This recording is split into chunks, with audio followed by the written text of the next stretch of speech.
Hello there. This is Jen T. Grace, founder of Publish Your Purpose. And I am sitting here with Steve Clarke today, author of Lean Forecasting Demystified, Minimize Supply Chain Waste and Maximize Value.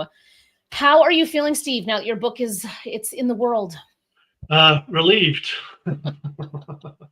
It's been quite the process. It always takes longer than you expect. This is my second book, and I do realize there's a lot more to it than just the writing component. Yeah, I feel like there's always, as much as we try to prepare you for what lies ahead, it's not until you're actually in it to you really kind of feel and see, wow, this is still a lot of work, even with a team. Yeah, but it's exciting. Feel like it's quite an accomplishment. Got it done by the end of the year, which was my goal. So. Yep, and here we are.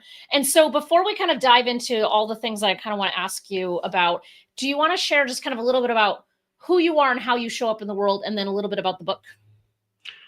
Yeah, so I'm Steve Clarke. I'm a consultant. I own my own consulting company, BioSupply Consultant, as you can see at the bottom there. So I've been working in supply chain for 30 years, mostly life sciences, but other industries as well. But it's always been supply chain. Started at the individual contributor and then worked my way up to be running fairly large supply chains. So I decided a few years ago, in the middle of the pandemic, to start my consulting company, which was a little bit scary, but it's so far so good. And so this book, Lean Forecasting Demystified, I've been using the lean methodologies for many years. I've taught them for many years as well, and they typically apply to manufacturing type of environments, but I felt like they could also be applied to supply chain, and in this case specifically, like demand management. The forecasting is something obviously that most companies have to do, and typically it's regarded as a necessary evil. A lot of people, really don't enjoy it, but I found over the years that there are a lot of practices that people are not aware of that are fairly common sense that actually do make a big impact to the effectiveness and efficiency of the process. So wanted to kind of share that information with people, and hopefully they find it valuable.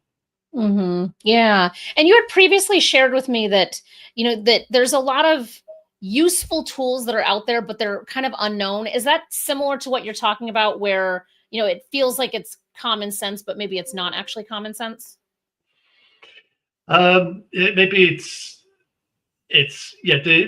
I think what I found is that a lot of times, a company will bring in a consultant to help them, and often the times they end up with a recommendation of buying an expensive software, which is complicated to install and expensive. Which I'm not a Luddite in that way. If you think eventually that software is the right way to go, but there's a lot more to think about than just the software itself, right? So there's the data and there's the processes, and a lot of that can be done, outside of the software, and should be done before you even think about making it more automated. I like to say, if you automate a process, you just fail more quickly, unless the process is right and the data is right. So that's really my point, is that don't overcomplicate things, and don't spend a lot of money initially up front before you've addressed some of the things that can be done, just on a whiteboard with some simple tools. Is there, just out of curiosity, I'm just a curious person, but is there kind of common tools that, like, when you're saying, software, are like in your industry or in kind of the industries using this, is there kind of a similar software that people kind of like immediately go for? And then you're like, wow, this is way too complicated. And you're like, it could have just been on a whiteboard. Um, I mean, I'm sure there are market leaders out there, but I don't think there's any one software that you would regard as the absolute go-to. So it's So I don't think it's that. And again, ultimately, I think whatever whatever the forecast software that you select is probably that's the right thing to do, but maybe it's not the right thing to do at the current time if you haven't thought about a lot of these other practices that can be done fairly quickly. You can take some examples where you've got you're forecasting 10,000 items, and if you really look at it, you could end up with forecasting 100 items and actually be more accurate and more effective. So it's we're not talking about order of magnitude of 10% improvements here. We're talking about 1,000% improvement in terms of efficiency. Wow. Without any impact on the accuracy. If not, you could potentially, because you're spending more time on a fewer number of items, you can actually make it more accurate. So you get unknown caller. Sorry. So you get the biggest bang for your buck that way. And so your subtitle is minimize supply chain waste and maximizing value. And I feel like that's, everything that you're kind of talking about right now. And so I would imagine that there's probably, like, when we look at just books, like books a lot of times have like a very specific industry and a very specific target. Clearly yours is for people who need to be forecasting, which is anyone, anyone in business. But your book is industry agnostic. Can you share a little bit kind of about what that means and how, how someone might be able to kind of apply some of the lessons you're teaching in here? Yeah. I think, all the supply chain processes, most of them are industry agnostic. When I work in different industries, one of the things I like to say is, the process is still the same. The only thing that's different is the size of the box, right? So sometimes I work in industries that use, small boxes, like life sciences, pharmaceuticals, and I've also worked at companies like Jacuzzi that make large hot tubs. So but the concepts are all the same. When you look at the certification programs that are out there, the gold standard ones, there is a different certification per industry. It's kind of like accounting, right? The accounting, you don't have different certifications for different industries. There's one standard, right? So that's pretty much the same in supply chain, and specifically in this case, forecasting or demand management. There may be a different emphasis on certain tools within different industries, but it's pretty much the same process. And is there something about, I know that, the collective goal was to have this published by the end of this year, which we accomplished, which kudos to you. Was there something about now being the timing for you to have both written and released this book? Is there anything kind of just from a timing standpoint, or just kind of just naturally happened? It just naturally happened. I think. I don't think there was anything specific that's in terms of the timing. I think it was just evolved this way. And it's clearly you've been in this space for 30 years, as you kind of mentioned previously.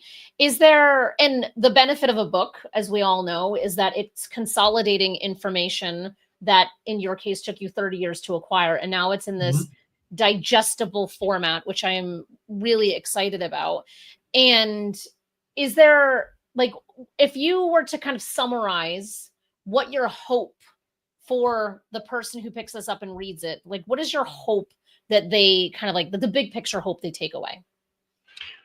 Yeah, yeah, like you say, I've been in this industry, this space for a long time, probably 30 years, more years than I care to remember. I had a full head of hair when I started, so that can shows you how long ago it was. So, and a lot of these practices I've gathered throughout the years, and even today, I still see, just having been in different companies, different environments, I still see that a lot of these practices are somewhat foreign to a lot of people. And so many of them are just kind of, they're not that complicated. You don't require a PhD in statistics. So it's, I think it's nice to have in 200 pages or whatever it is, a summary of that. So within a few hours, you can learn something that took me 30 years to learn. Right? So yeah, I think it's it could be. I think it could be very valuable from that perspective. And when someone is, I guess, reaching out to you for the first time, because clearly, you, and we should also have mentioned that you have your other book called Mind the Gaps, which is a bestseller. And so when someone's reaching out to you because they know that you do consulting around the space, like, is there a common, again, out of curiosity, is there a common thing that someone comes to you that you repeatedly see that they're in need of? Yeah, it's interesting.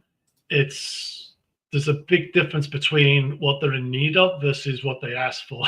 That's so a lot of times, there's the typical backroom software that most supply chain companies use. Is basically it's an ERP system, and a lot of the projects that I get involved with are involved in implementing an ERP software, which is a big project, and it's software related. But when I get into the project, what I fairly often realize is that really they should have taken a step back and done a lot more work in terms of the process improvements and getting their data right. Right, it's the old saying, "Garbage in, garbage out." It's very true in the supply chain space. So that's So generally, they're asking for software when I think, okay, well, yeah, software's good, but what about doing the due diligence, if you will, up front? Yeah, I feel like that all makes sense. And I think what's beautiful is that now you have this book that is less than 200 pages. It is accessible. It is written in a way that you can really kind of pick up a piece of what you're not doing well and be able to do it better, which is all, again, you're maximizing, maximizing the supply chain, minimizing the waste and maximizing the value. Is there, and so basically the other piece that I was going to say is that, someone can read this book, but then they might get stuck, or they might say, oh, this is great to know. Steve really knows his stuff. I want to reach out to see if he can help on the implementation. And so that is something that you are familiar with doing, custom to doing, as part of your consulting company. I imagine your website is the best place to send people for being able to kind of contact you and get more information on that, right? Yeah. Actually, recently I've kind of upgraded the website. So generally, websites are marketing tools, which is great. But I've also tried to make it a useful tool as well for practitioners of supply chain. So I've organized the content on there written a lot of articles, etc. I've organized the content around supply chain best practices and also strategic objectives. So if you have a strategic objective, let's say reducing cost, then you can select on that particular objective and then kind of do a deep dive from there, and there's content that will help you with that. So yeah, that's so there's different reasons for going to the website. One is to use it as a learning tool, but the other is if you want to learn more about my practice, my services, etc. That's it's also a good place to find that information. Yeah, which is great. And then the other thing that I'll just plug briefly is that you have a really good LinkedIn newsletter, which is obviously that content is now on the website. But if you want to A, connect with you on LinkedIn, but B, subscribe to that newsletter, then it kind of just gets delivered to, to their inbox without even having to go seek it. So that's also, I think, a solid recommendation. Yeah, I've been trying to create a different article daily. I achieve that sometimes and not always, but so I'm.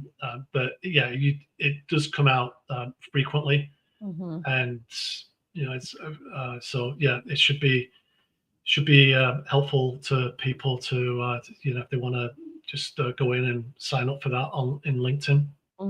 Yeah, absolutely. Is there or are there any additional things that you kind of want to share before I let people know where they can find your book? Yeah, I think just in general, it's. I think the big thing to remember is that whenever you're trying to improve something like forecasting, which clearly has a big impact on your supply chain performance, I think it's kind of natural to jump to spending money somewhere on software, etc. And don't necessarily believe that's the first place to start. Right, there's a lot of other places that you can go first that I've mentioned that will kind of get you some quick wins. Long term, you want to think about software, but you can build up credibility a lot more quickly by doing things that are not going to be quite so time consuming, and get those wins under your belt, and that builds credibility for spending a lot more money later on down the line. Yeah, I feel like that's just a really good kind of starting point for people to kind of think about as they're picking up the book and kind of diving into it. I love that. Yeah, my book is a lot less expensive than the software, by the way. So yeah, it's like a drop in the bucket comparatively, right? Right. Yeah. Yeah.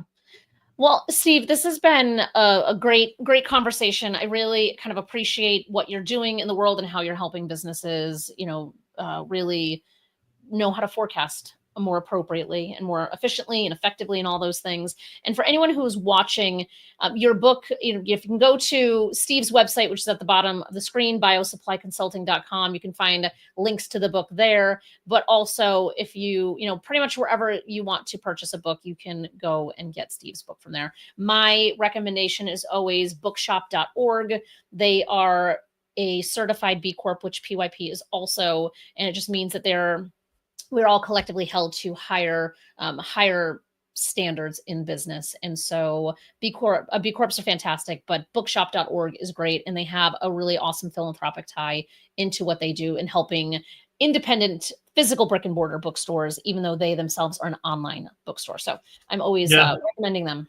And I'll quickly plug your service. This is the second book that I've written and have published through PYP, and it's been a great experience. Your team is very, very helpful, and I couldn't. Yeah, thanks for saying that. I appreciate it. Yeah, especially on 2 books. Like who knows? We'll see how long it takes before you're like, I got a third one I want to do.